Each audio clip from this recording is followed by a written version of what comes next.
Hi everyone! Today is this time of the month that I'm telling you what books I read in the month of May, which is only 4 books. I was in the middle of several more, but didn't manage to finish them, so I'm just going to tell you which books I managed to finish. The first one was my random book that I picked out from the library. I just like the cover and the title, so I thought I'd pick it up, and I did a full video on it, so I will leave the link to it down below for you to check out if you're interested. But it is The Timekeeper by Mitch Albom. This is a very interesting and unusual novel about this main character who is named Father Time, and he's been banished for measuring time, and he's lived in a cave for 6,000 years, and he only had to listen to voices in his head from different people. He will only be given freedom if he can teach 2 people the true meaning of time. So there are 2 other main characters as well.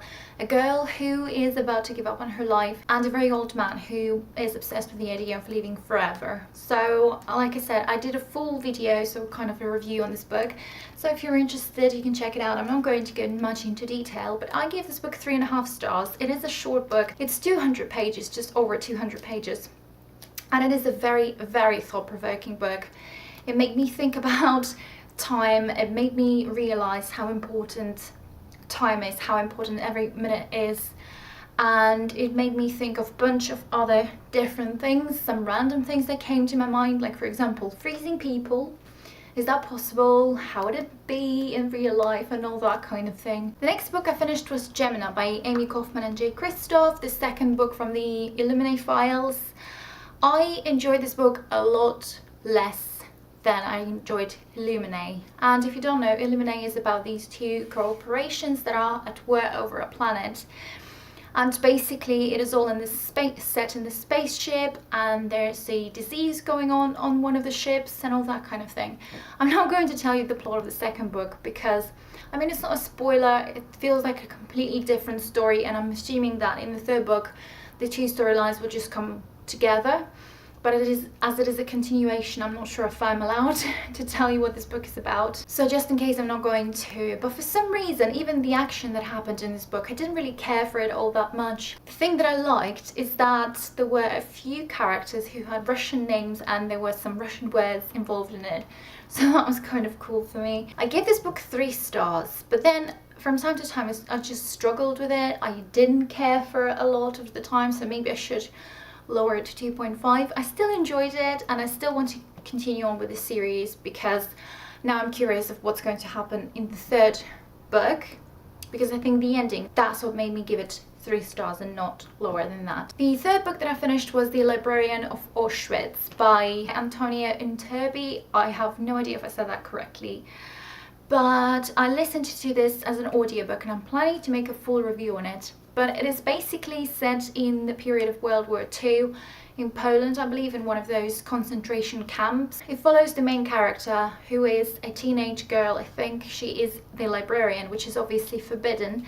in that camp. And it's not only just about that. This book is about so many different things, so it's not just focusing obviously on her being the librarian. It also involves some different characters and their storylines.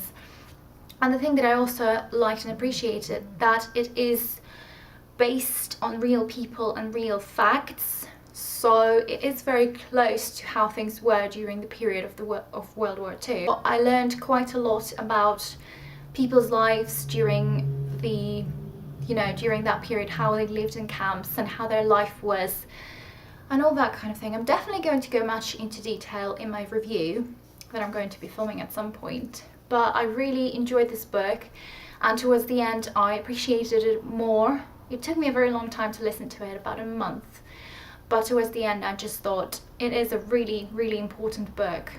And probably out of all of the books that I read about World War II, this was the most educative one in some ways. It is like a book based on facts, but at the same time there's fiction involved as well, so it's not like purely exactly what happened. I really enjoyed this book, and I gave it 4 stars. And the very last book that I managed to finish is The Girl of Ink and Stars by Kieran Millwood Hargrave. It is about a girl who lives on an island, and one day her best friend disappears and she goes to find her. There was also a myth about some kind of creature, and it is stirring from its sleep, if I'm quoting the book.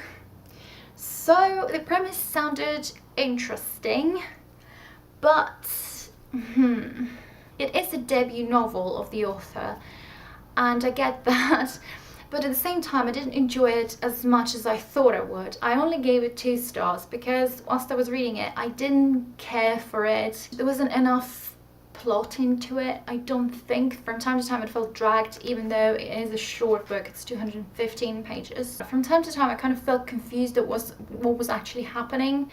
Maybe because I wasn't that interested in it. It was a bit weird as well, but just didn't really like it as much. I mean, it was okay from time to time. I was enjoying it, but not that much. The other book that is worth mentioning, I started it I believe in May, but I DNF'd it, and that is The Amber Shadows by Lucy Ripchester. And it is another World War II book that is set in England, and there's a main character who receives a parcel, a mysterious parcel from Russia, and she's trying to figure out who sent it to her and why. I would love to read this book. I love books set in the period of World War II, and especially considering the fact that it has something to do with Russia, made me want to read this book so much. But at the same time, I stopped at page 54 and chapter 4, and it feels like it's going to be more focused on the romance, and obviously there will be some mystery, but there isn't much about the war either, and I feel like it's just going to be a romantic sort of story, so it's not something that I would love to read at the moment. Maybe I'm completely wrong, but considering I'm doing the readathon, my TBR readathon, so I'm trying to read the books from my shelf that I own, so maybe one day I will pick this book up again if I can, because I borrowed it from the library and I need to return it by the 6th of July, by the 6th of June.